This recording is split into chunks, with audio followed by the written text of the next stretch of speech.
We've all heard of identity theft, but with the rising cost of prescription drugs and healthcare, a new crime is taking shape: medical ID theft. Consumer correspondent Susan Copen is here to explain how you could be at risk. Good morning, Susan. Good morning, Julie. This is when someone goes to a doctor's office or the hospital pretending to be you. Crooks have received everything from medications to liver transplants using someone else's name. The government estimates that 200,000 people are falling victim to this crime. People like mother of four, Andorie Sachs. I was absolutely floored. You just would never imagine in a million years that something could happen like this. Several months ago, Andorie Sachs got an alarming phone call. Her newborn baby had just tested positive for illegal drugs.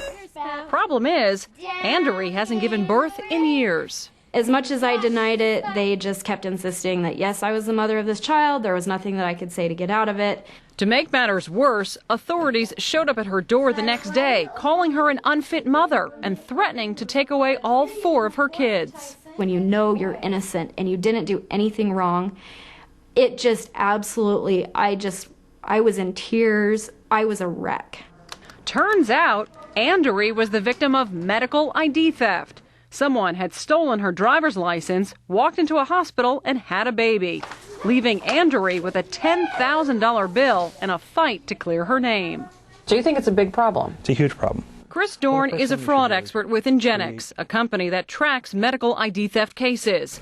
He says victims have more worries than just fraudulent doctor bills. Your medical records can also be altered, with the crook's information substituted for your own. Inadvertently, your blood type can be changed, your medications that you're on that can be changed, your underlying medical conditions can be changed. Which can be life-threatening. Certainly. That's a scary thought. It is.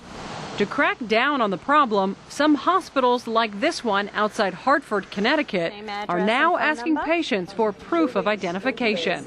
Could I have your driver's license or a photo ID and your insurance?